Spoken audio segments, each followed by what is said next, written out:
So thank you everybody for joining. Welcome to our Finance Pride webinar, the first, I hope, of many.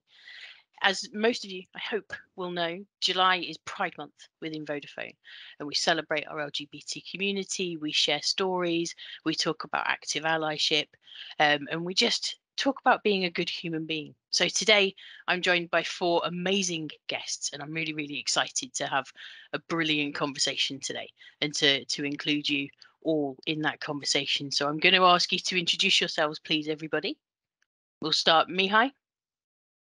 Hi everyone. My name is Mihai, and I've been working in finance for Vodafone for nearly 12 years, originally from Romania, and moved over to the UK 3 years ago. I identify as gay, and my pronouns are he/him. Over to you, Louise. Hi, I'm Louise Bevan. I've been with Vodafone for 13 years. I've worked in UK and Italy and now in group. I am a cis woman, and she and her are my pronouns. I'm also, importantly, an ally. Awesome. John? Sure. So I'm John Grout, he, him. I have been in UK finance for about 4.5 years now. I'm gay, and I'm also a member of the LGBT Steerco in the UK, along with Kat. And Shall finally, I go next? Yes, our special guest. Hi everybody. I'm Eoin Canty. Delighted to be joining you today from outside of Vodafone, and thanks to Mihai for asking me to join. I'm an executive director with BIE, an executive search business, and we work across broad sectors, but my focus is on CFO and senior finance hires. My second hat that I wear, though, is leading our ED&I agenda here at BIE. And I guess as an executive search firm as well, we find that a lot of clients are asking us about diversity, inclusion as part of shortlists, long lists, etc., and sort of how we go about it from a search perspective. I'd like to think that it wasn't just because I was gay that I was asked to take on the leadership of this, but it's something that I and I think our business believes in a broader sense as well. And I guess the pronoun as well is he, him. And so that's me told off because I totally forgot to share my pronouns. They're she and her. So thank you for reminding me. It's very easy to forget, I think, sometimes. So today we're going to talk about pride in all its forms. So we're going to talk about what pride is, where it came from. We're going to hear from our awesome panel on what pride means to them. And we're also going to talk about pride in finance specifically. So John, I'm going to start with you. So many people don't know the origins of pride. Can you help educate us all a little bit on where pride's come from? Sure. So a lot of people have heard the name Stonewall or heard about Stonewall riots. And prior to the 1970s, while there was a movement to declassify homosexuality as a mental illness, which it had previously done, UK residents might know about the Wolfenden report that was really instrumental in that. It was often still criminalised and still hugely stigmatised. So in the United States, in New York, there was a gay bar that was raided by police in 1969, which sparked a riot. So it was the Stonewall Tavern sparked the riot. And it wasn't just gay guys, it was all of the letters of the LGBT alphabet. And a lot of the leaders actually were trans women for that. And the following year in 1970, there were marches in solidarity across the US as a one-year anniversary of that. So Pride started as a protest against that injustice and initially police brutality, but also as a campaign to gain social acceptance. Here in the UK, the first London one was in 1972, so it was exactly 50 years ago, the beginning of this month. And it's for that reason, the beginning of July, why July is regarded as Pride Month in the UK as opposed to June in the US and elsewhere in the world. Obviously, it's changed a lot since then. Societal acceptance has grown, and over the last sort of 15 years or so, we've seen a huge expansion in Pride, both in terms of the number of places doing them, but also the types of people attending. We very often see in communities police now marching as part of the Pride march, as opposed to cracking down on it brutally, which is what they did initially. So there's that constant tension, I think, between the celebratory aspect and the protest against injustice, which it ultimately remains, I think. That resonates. The Pride is both a celebration and a protest. I think it's Yeah. important to remember the roots of where we've come from. And it's nice seeing the transition in the UK from just being a protest to now in Reading Pride. So I live in Reading. In Reading Mhm. Pride, you often get entire families coming along with children. It's a very family friendly, very peaceful, very joyful event. So it's a long way from where it started, which is nice. Thank you. Eoin, over to you.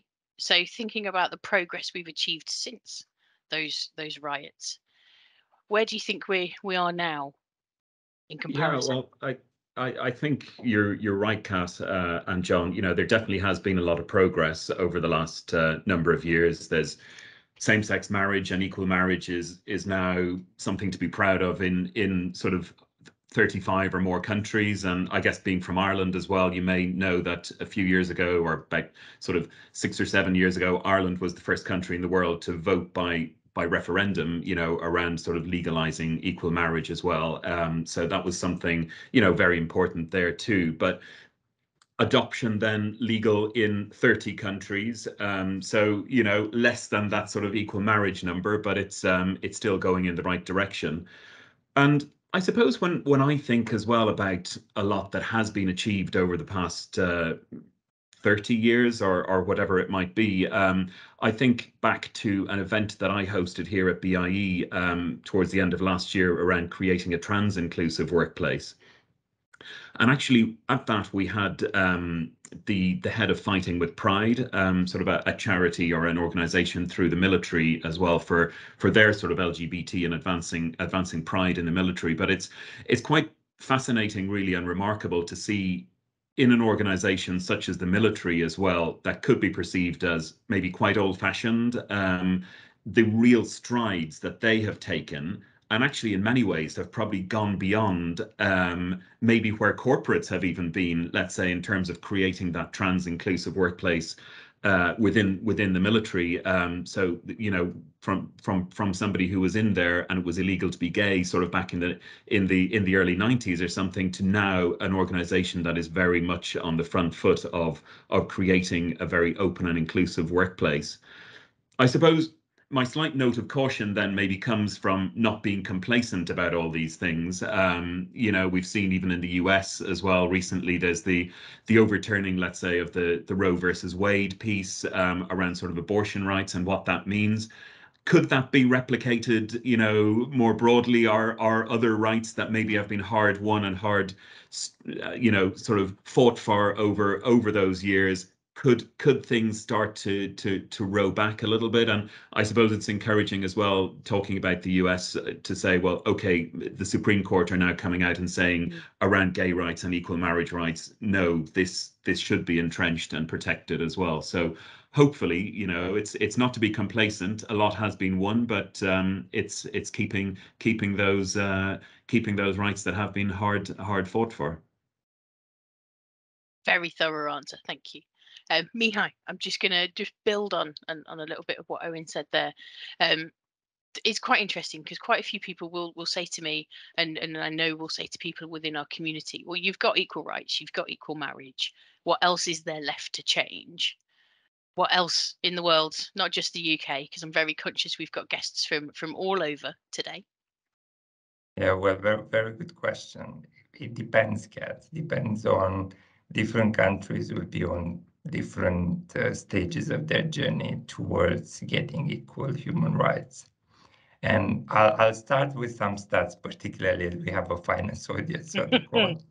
So if you think about it, we have 200 countries around the globe. So if we had to split these 200 countries into 3 categories, we would have 15% of the countries, you have same-sex marriage and adoption being legalized.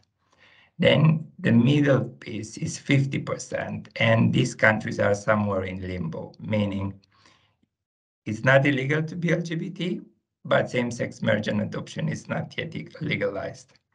And the remaining 35% is basically, if you're LGBT, then you can go to prison. And this includes 11 countries today that you can actually get the death penalty. So I know it might sound doom and gloom, but basically, if we add the last two categories, we're still in different stages, and that accounts for 85%. We need to make sure that both companies and activist groups act as a change agent and lobby the governments and legislation changes. And we have seen this in quite a few countries. I remember India has been on the roadmap where there was lobby with the government and they changed the laws. So there is hope. And I think across the board, it's important, particularly now in this era that we're in with social media, that we accelerate the promotion of diversity, and we actually promote allyship, and we stand out for if things are not well. Sometimes there are small things, like for instance, legalizing donation of blood for gay people, and we've seen that in the UK. It only got legalized last year. But there are things that take more effort, like for instance, banning conversion therapy. But I think the ultimate aim, and I'll be paraphrasing Barack Obama back in 2012, is it's important that when we walk down the street, we're not afraid to hold hands with the people we love. So I think that's the ultimate game. Mihai touched on something called conversion therapy there. There is an explanation on the LGBT workplace group around what that is. But for those of you who don't know, it's where people who choose to share their LGBT status, people around them tell them that that's not okay. And they take various steps through psychological, mental testing, and sometimes physical to try and encourage that person to think a different way about who they are.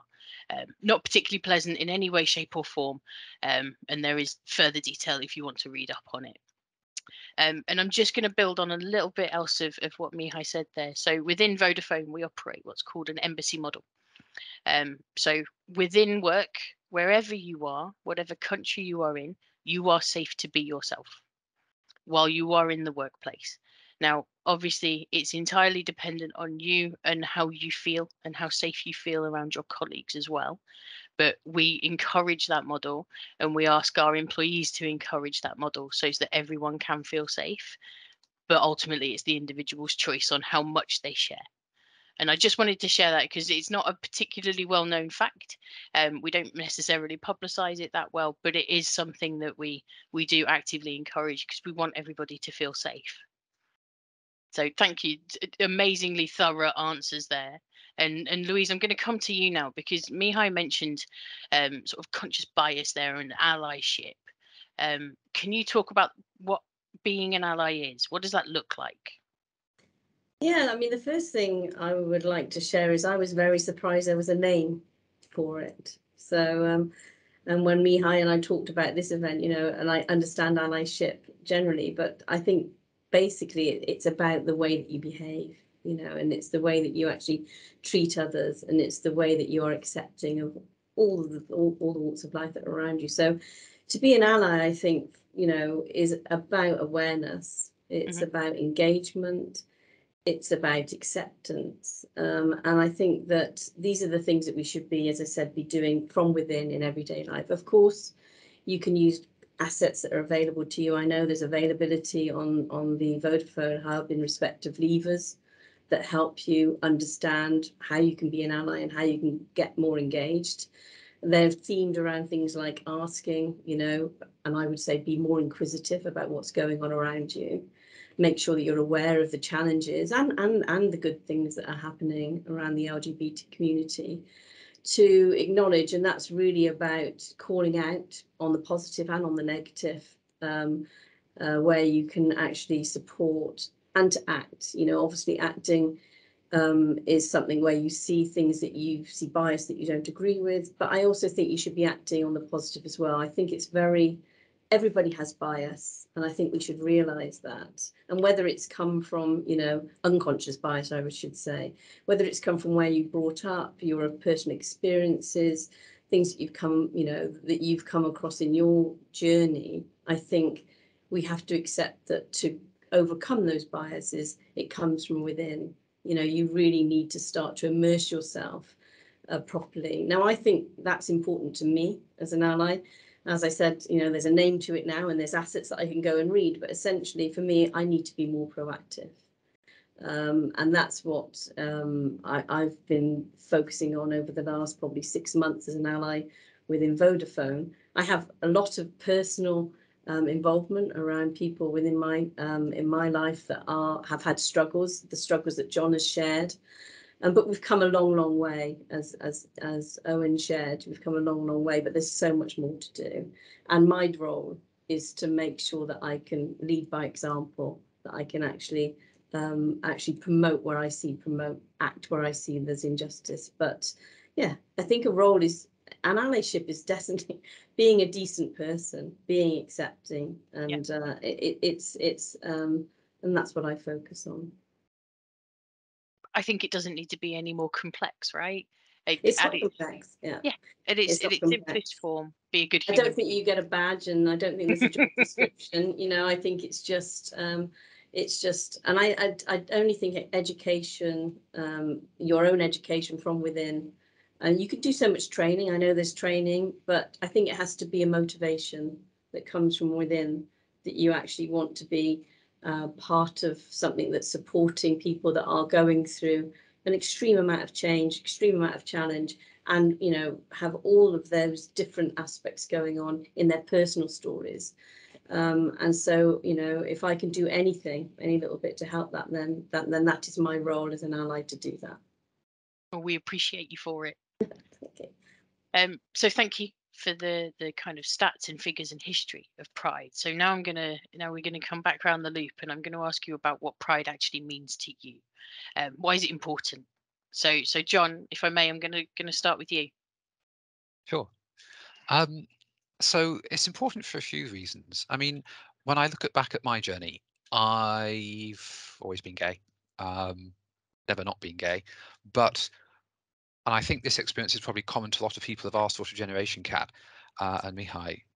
Section 28 dominated our childhood. So for those of you that don't know, Section 28 was a law that Margaret Thatcher and her government put through as a result of the AIDS crisis, which basically banned teachers in schools from talking positively about LGBT matters at all. And it was repealed in the sort of later periods of Tony Blair being Prime Minister. I think around 2003 it went.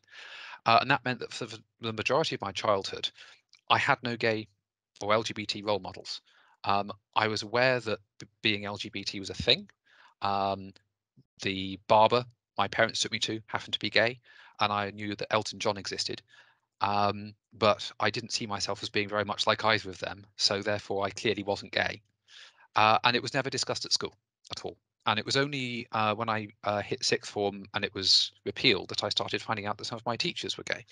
And that was my first experience of having a role model who I actually thought was vaguely like myself. And there were no LGBT characters in books I read or films I watched, or where they were, their arcs as characters and their stories were totally around them being gay and how much stress this was for them, and were they going to come out or was it going to end in tragedy? And it almost always ends in tragedy, particularly pre-2000s, because if you're LGBT and something published before then, you probably get killed off quite quickly. And so for me, it's about being what I never had when I grew up, which is a role model. Not that I see myself as one, but I think about books and stories and people. You know, if I had had a role model growing up, I probably would have come out 10 years before I actually did. Yeah.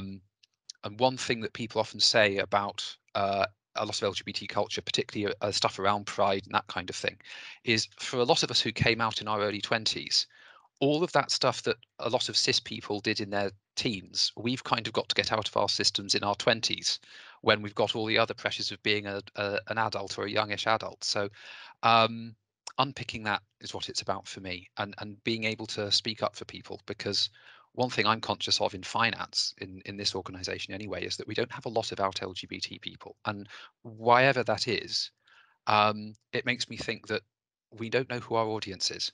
There's almost certainly people out there in our organization who don't feel they can be out at work. When I came, there weren't any openly LGBT people in finance. So that's why we're here, right? So I'm going to jump in before I move over to Eoin to ask. You are a role model.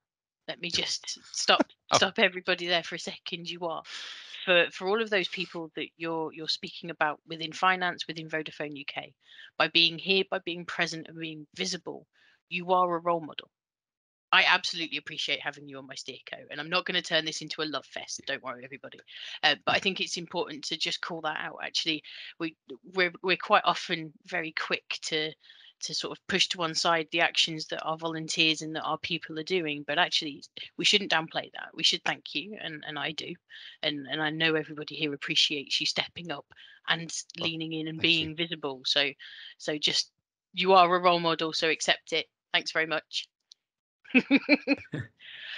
So on that love fest, Eoin, moving over to you. God, I don't quite know how. I don't know how to follow that. I think, I don't know. Quite simply for me, I suppose the pride comes from being able to be open and be, to use the phrase, sort of your true self, and be who you are without trying to hide anything, or sort of, which in itself then can use energy and sort of the spark that you have, and again, maybe growing up, it wasn't something that was generally spoken about, being gay. Role models in Ireland, let's say in the 1980s into the 90s or whatever, it wasn't really something that was spoken about, and so again, were there those role models there? They weren't. If there were there, would I have come out earlier? Possibly, yes. And it's interesting, I look at friends who have children, family who have children, godsons, all of that. And for people of their generation now, it's just a normal conversation. And it's almost sort of that notion of coming out and having to come out. I don't know, maybe in the future it almost won't be a thing. Now, whenever that is, that could be a while away. But it's just these conversations are more normal, and I think that's probably as well something to be proud about, is that things have just become, in many cases, not everywhere and not in every part of society, even in this country, normalized. And I suppose that is something I'm proud of, is if they could be normalized and where they are normalized. I think that's amazing. Absolutely amazing. Mihai, I'm coming over to you next. Yeah, thank you, Kat. So yeah, my experience slightly similar but slightly different. Yeah, my pride for me means equal human rights and equal opportunities in life, and most importantly, I think it's the opportunity to be happy and kind of live your life without any prejudice. So to give you a bit of background about me, I was born and brought up in Bucharest, Romania, which broadly speaking, it's a religious and traditional society. So as I was growing up, I didn't have any people. So I'm not talking about role models. There were no LGBT out people around me or on national television. There was nothing. There was nothing in the books, nothing. So imagine a 12-year-old boy having these feelings and feeling that there was something wrong with me and not having someone there to kind of help me normalize what I was feeling. So very, very different story. However, growing up, I got to 16 and luckily the internet evolved. So I then had a read through and I said, well, I might be gay. Having said that, even though internet was there were still LGBT people who were stereotyped, and basically that pushed me to try to fit into society. So as a consequence, in my late 20s, I kind of said, well, I can't be out based on how things were. And I said, I'll be single for the rest of my life. I'll put all of my energy into my career. And luckily, I have 2 nephews. So there was a bit of hope there. However, God works in a mysterious way. So my career led me to move countries. So fast forward 3 years later, I'm in the UK, I'm out at work, I have come out to my friends and family, and most importantly, I'm happy. So I think kind of to try to tie it with why pride is important for me is I think particularly for young people nowadays, it's so important that they actually have someone who supports them on their journey and they don't have to bear the burden by themselves. Thank you. I wish I could go back in time and hug 12-year-old you. I think many of us probably feel that way, Mihai. Thank you, I'm Kat. gonna move over to you, Louise. What does pride mean to you? Why is it important? It's very important to me that it's a community that is very supportive of its members. My youngest son is gay. I saw him, come out as gay as a 16-year-old, with some help from me and a roast chicken dinner. Yeah. Because we jealous. sat down and we talked through exactly what was going on. So he came out as a gay, and I could see the real challenge that was from him. He was a young boy in a very large family. There was nobody else that had come out and gay in our family at all, and I just helped him through that journey. And I wanted to make sure that I understood exactly the challenges that he was going to face. I would say I'm a very positive person in general, and I know there's a lot of challenge around the things that people go through in identifying, but he is the best version of himself. When he came out as a gay man, he just blossomed into a completely different human being, and he's living his best life and achieving everything he wants as a gay man. So that is fantastic, and that is why pride is really, really important to me. Since those days, I've had a few of his friends also, come out to me as a safe person to talk to. And the interesting thing, when I see some of the challenges, they're mostly trying to protect people around them. They're trying to protect the things that they believe people think or feel or believe.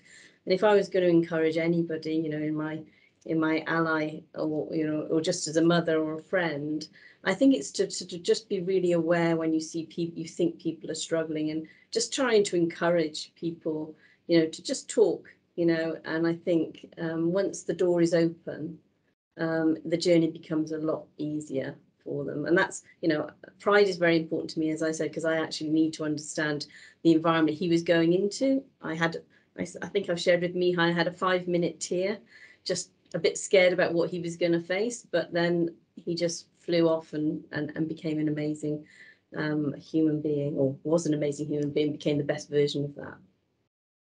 I think that's absolutely beautiful. Thank you. And what's better than a completely supportive mum and a roast dinner? Yeah, and a roast frankly. dinner. I mean, that's the best of all right there.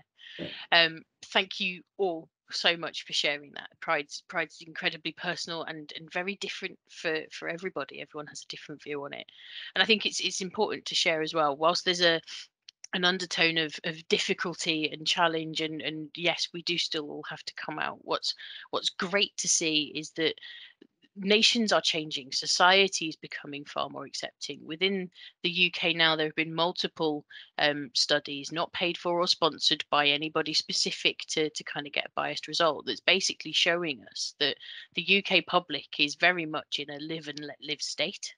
And there is no bias there. There is, however, a few vocal minorities who make a big lot of noise about some very specific issues, and that can sway what the news looks and feels like. So to build on Louise's point there a little around understanding and knowing the community that you're talking about, it's acting on that be curious point that we had earlier, I think, to allow everybody to form their own opinions of what pride means to them. So we're gonna start talking finance a little bit more specifically now, because I appreciate we've got a room full of finance people, and I've not asked you specifically about finance yet. So, John, I'm going to start with you. What do you think that finance can do, and about playing an active role in supporting LGBT plus people? Well, I think there's quite a bit. I mean, our skills as finance people are going to be quite diverse, because obviously finance covers a multitude of sins, but we're generally going to be quite ethical. I think a lot of us have a strong ethical background. We deal with the company's money ultimately, an audit. There's a degree of removing bias as well. We want to report accurate figures, but we also want to challenge the status quo using facts. One of the things that, so I work in UK margin assurance, which is a bit of a weird team, but in terms of what we do as a function, but one of the things we often find ourselves doing is challenging perceived facts and saying, no, this system actually is wrong. We do actually need to do something about it. This thing that could never happen has happened. So using those traits together, I think we're in a good position as a function to be an ally and to stand up against some of the ingrained truths that we've all been speaking about earlier on in this session. Changing the culture around that. I mean, one common thing I found in finance is that people are generally extremely accepting, but they often need to, because they're so a lot of my experience in UK finance has been that people are so accepting that they don't think they need to actually say anything about it. But Right. I think maybe being a bit more vocal will help as well, change the culture, because as a team, we're very, if you average us out, we're quite quiet, I think, which can be a positive, but that's what I would say that we can bring to the table. Okay, thank you. Mihai? So I recently attended a conference back in March in the World Finance Forum, and I was positively surprised to see how many diversity and inclusion sessions they had. One of them actually stood out for me, and they were basically discussing market research that has come up that is correlating how diverse companies are with financial performance. So particularly it's where all the finance audience and everyone is interested in making the company more successful, increasing revenues, increasing profits and everything. They actually had various companies that basically ticked the box when it comes to diversity. And they realized that you can actually achieve 30% more revenues and 40% more profits, which is amazing. And you probably would ask yourself, like, but what's the correlation? And the answer is, if you have a diverse group of people, meaning you have people coming from different backgrounds, different education, different belief systems, different sexual orientation, and the list goes on, they collectively will come up with more ideas and different ideas than a group that has similar backgrounds. So I think it's important for us to make sure that, yes, maybe we're not necessarily swayed by the fact that it's the right thing to do, but there are financial benefits attached to it as well. So Thank you very much. Louise? Yeah, I think, diversity is obviously, definitely on the corporate agenda. It's on the finance agenda. I think it's been too long getting there. It's taken a long, long time. But we have seen really important changes right up to board composition, levels where not just one woman director, but other who identify as LGBT, or racial minority need to be within on the board. And that's all really, really good stuff. But I think we need to go much further than diversity. And it's the inclusivity thing that will really make the difference. And that's probably more the proactive lever than the lag lever. So I think we need to go beyond that. And within finance, we need to create the environment that is easy for people to be proactive in that inclusivity agenda. Yeah, and I think that's the only way that we'll see real change. And hopefully a bit faster than it has been to date. Thank you. Eoin, from an external perspective, so obviously I've canvassed my Vodafone opinions here. Yeah. What do you see from outside of our world? So from a finance more broadly sort of perspective. Yeah, I think I mean, everybody has sort of alluded to finance having an important role here. Does finance always play that important role? Maybe is part of a question. But I guess there's a lot of things, the CFO in a business has a seat at the very top table of the business. So they have an ability to steer an agenda, if that is, you know, something that comes from a broad, I guess, as Louise is saying, sort of a broad inclusive environment. And I guess also with ESG becoming something that businesses are talking more about, and it's something that they're reporting on and mentioning in their annual reports, and I suppose D&I sort of coming in as part of that, as well. That's something it's putting it onto the agenda to an extent. But many companies, even on that front, I find aren't even clear on what they are actually reporting on or what they should be reporting on that. And there's a lot of work still to do on that. And it's interesting also, we do a CFO survey, and of talking to our CFOs out in our community and key finance leaders. And this year we asked them about D&I and sort of how that maybe has played out on their agendas, particularly during the pandemic.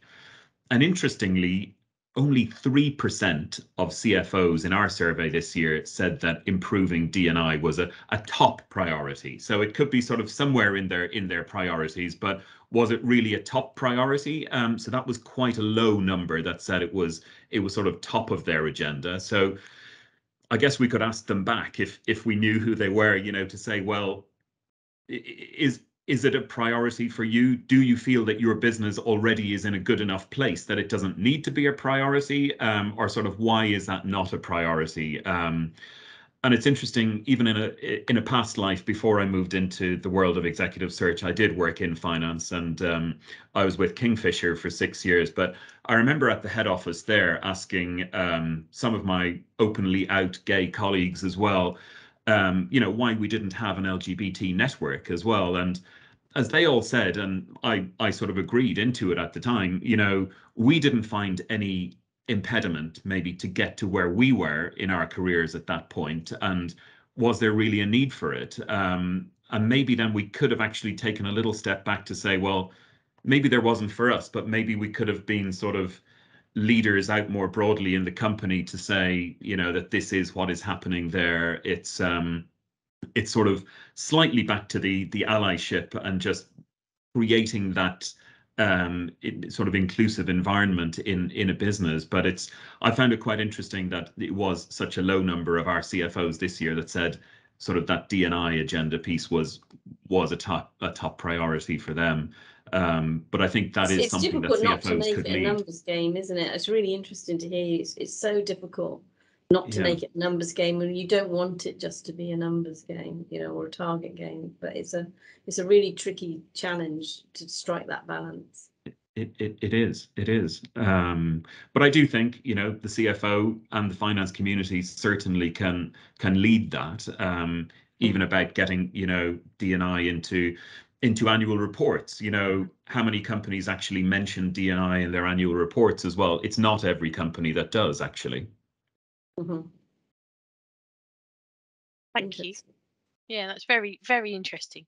I'm very intrigued by some of that. So there are multiple studies actually that say, and forgive me, finance team, that we shouldn't talk about the reasons that for the financial benefits, the business benefits, because it doesn't bring people on that journey of actually it's the right thing to do because it does all of this good stuff, and diversity and inclusion drives the money, but we don't need to talk about the money. But actually, from a finance team perspective, stats and figures are your bread and butter. These are your day-to-day things. So I think it's important that we share this stuff and that we share these facts and figures, because that makes it real for all of you. You know, the more diverse your leadership, the more diverse your population, the better and for more financially sound we as Vodafone are going to be ultimately. So what better encouragement to hire a diverse team? And the more we'll reflect our customers as well. Well, precisely. So one final question from me. I feel like I've given you all a bit of a grilling. So I'm going to one quick snappy answer from all of you. So what is your one ask from our global finance community? So John, I'm going to start with you. One ask for our global finance team.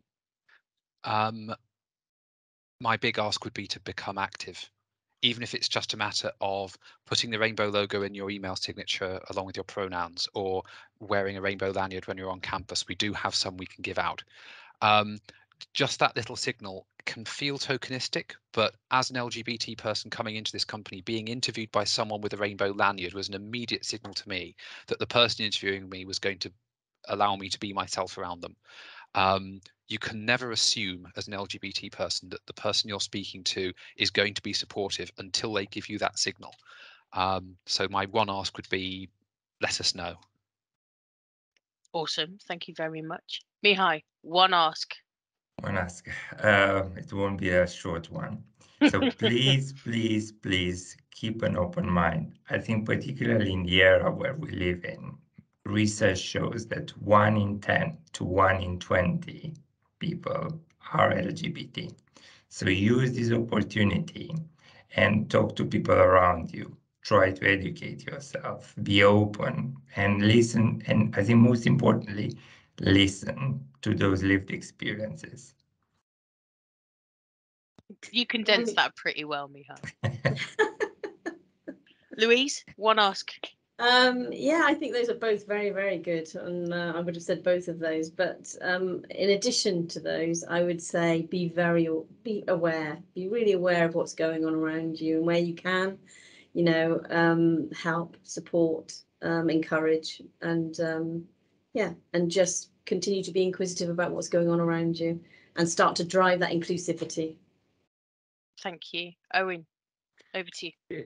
Gosh, yeah, what to add to those? I think sort of thinking a bit more broadly around the allyship piece, it's very easy for companies to, you know, change their logos on LinkedIn during Pride Month and put up the rainbow colors. But I guess my ask would be that the conversation just doesn't happen within 1 month, that actually we're sort of normalizing the conversation throughout the year, and it just becomes part of day-to-day life, as opposed to sort of being compartmentalized, as it were.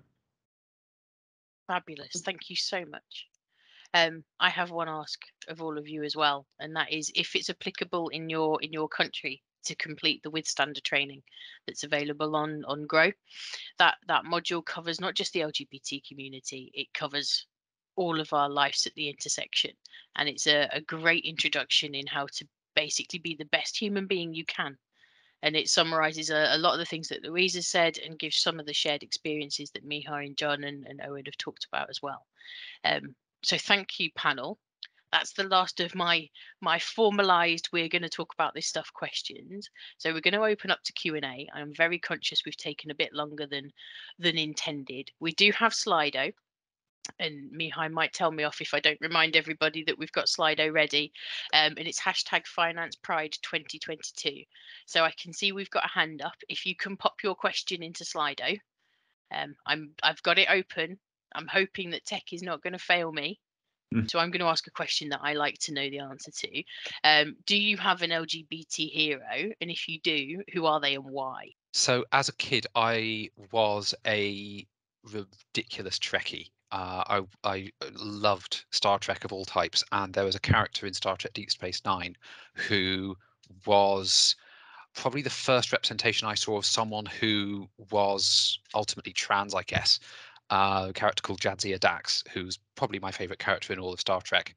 And the idea was that she was from an alien race which could basically regenerate into different bodies, and in her previous incarnation she had been a man, but in this incarnation she was a woman, and there were all kinds of interesting things that came from that plot wise and in terms of how her society worked, and just seeing that represented on screen was a game changer for me. And she was an awesome character. Fair enough. Mihai, I'm going to come to you and your LGBT hero first, but we do now have a question in. Yeah.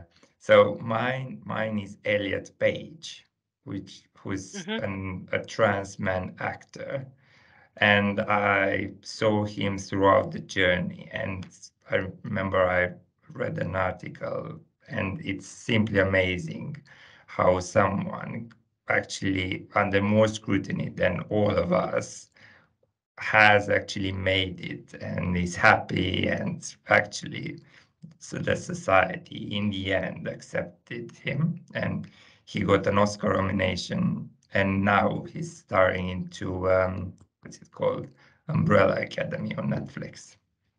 Wow. Thank you. So couple of questions coming through now. Somebody's eager, but actually I share one of these questions, so I'm kind of happy about it. John, can you please tell us about the flag that's behind you? Yes, sure. So one thing that you'll have seen on Prides lately is all different permutations of flags. And obviously there's the rainbow, which is on a lot of our backgrounds on here. And you will have seen over the last few years more colours being added to it to represent more areas of the community. But a lot of the individual letters in the LGBT alphabet have their own flag. And this is the flag for the G. So this is the flag for guys who like other guys, basically. And various lovely shades of blue, may I just say. It's a very cool flag. The lesbian flag is various shades of pink and orange. Yeah, this one's blue and green, so which is very, very nice. Another question. So here we go, and I'm going to ask this to everyone, but I'm going to start with Mihai, if I may. Do you feel, or have you got any examples of where being openly LGBT has impacted your career or your career development? Yeah, so I am a late bloomer, as I was telling the story earlier on. So I definitely see now in the last 3 years as a benefit in terms of I don't have to hide anymore. I have more energy. I have more focus into what I'm doing as opposed to trying to hide a part of myself. So it's definitely been a really good positive. And I want to kind of see more and more people out there and people in leadership positions that actually inspire younger people that are on their kind of first leg of the journey, in their early 20s, to kind of say, well, I can definitely make it because there I saw, X and Y and Z, and they have good stories. Of course, no story is perfect, but at least there is a story that has a happy end. Yeah. Eoin, can I come to you next on that one?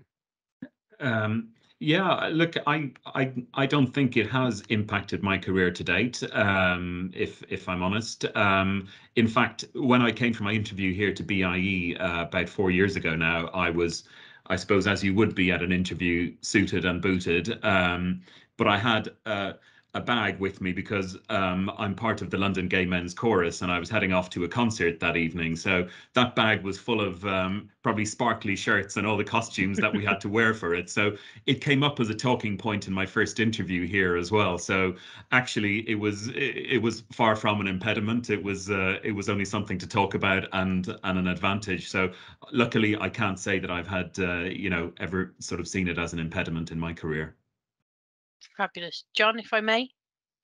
I don't think it's negatively affected my career. I mean, there's one of the things I'm aware of as part of the Steerco is that we have a bit of a cliff edge in our organisation between, for the Vodafone people on the call, between G band and F band. There's a big gap in terms of our numbers of both our allies and our members who are actually LGBT.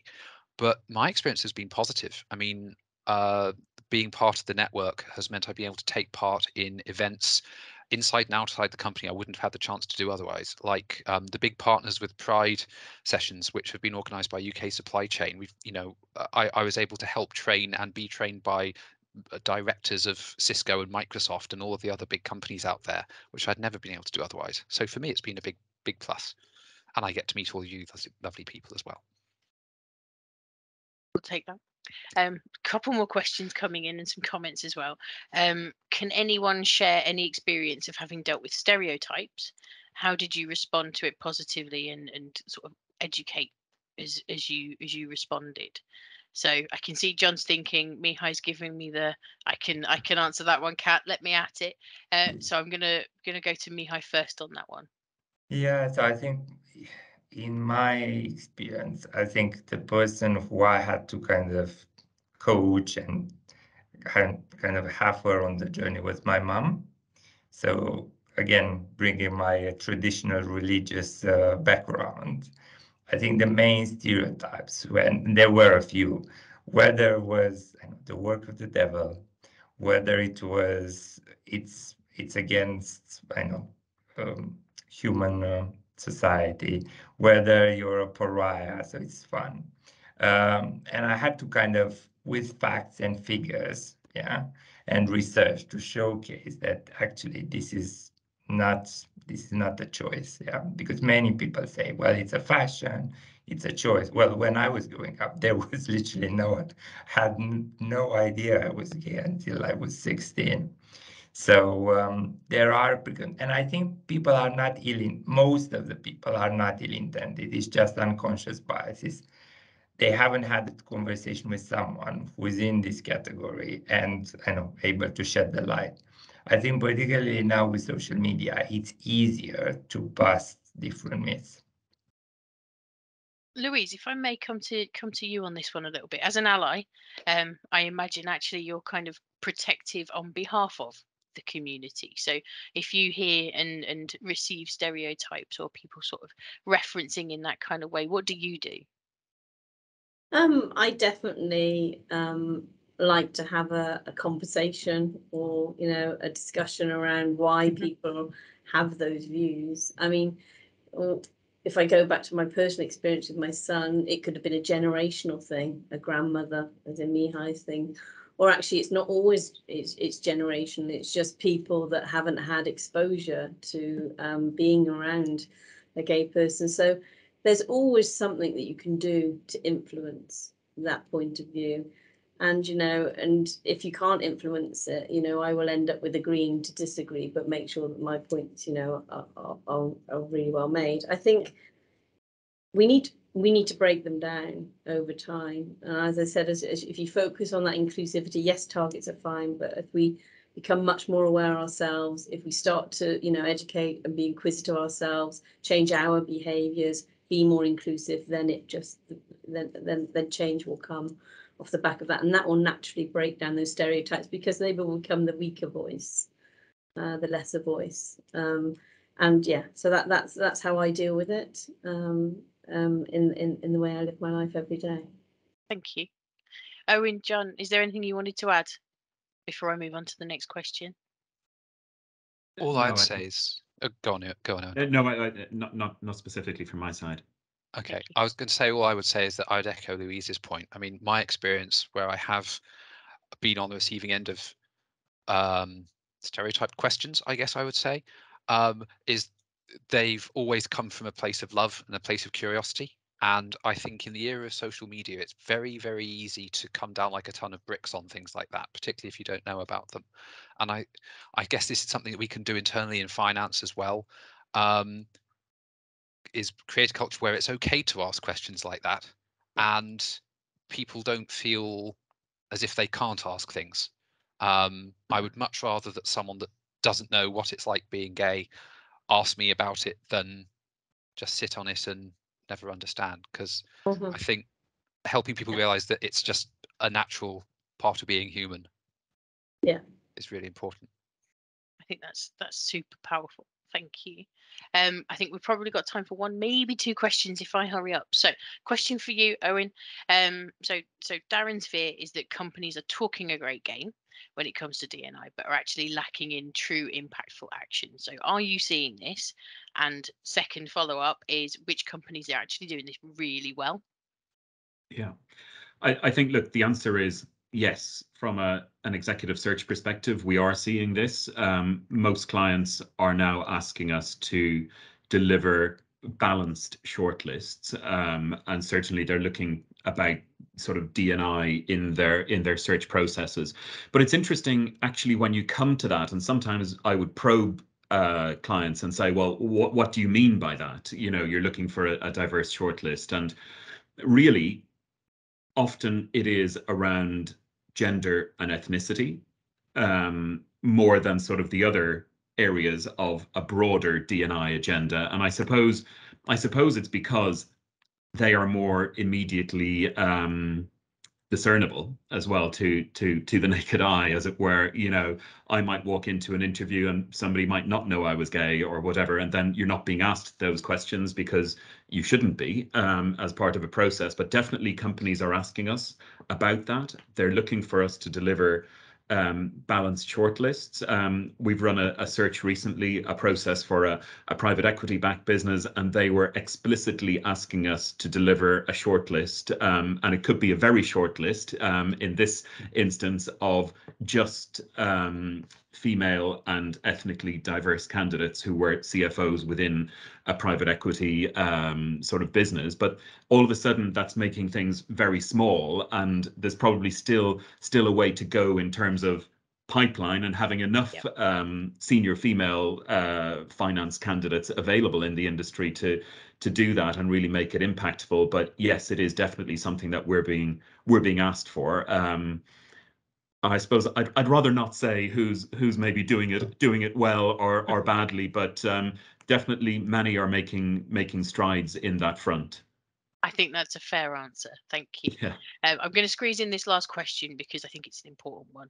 What's the course of action if we actively see or hear discrimination in the workplace being aimed at the LGBT community? And I'm just going to jump in and respond on that one. So absolutely intervene if you feel safe to do so, right? You're in the workplace. You are absolutely empowered to go and intervene. Check if that person's okay. And dependent on your level of confidence with who is you need to challenge, you can do that directly and immediately, or you can do it by going to their boss. We also have the speak up policy that you can absolutely use to report that anonymously if you need to. And you can always come to the LGBT mailbox if you need guidance or support, or you can just ring me if you need to, and or we will email an ally. or email an ally if you see it happening or hear it happening. But please don't stand by. At the very least, check that that person is okay, is the very least that I will ask of you. So all that's left to say on that is thank you. We've had some wonderful comments thanking the panel and calling you all out as role models. So I really do appreciate the time that we've spent together today. Everybody in the audience today, please go do your training, go join the workplace community, go be the absolute best human beings that you can, because if you do that, then everything else follows. Thank you. Thank you. Thanks, Kat. Thanks, See you everyone. soon.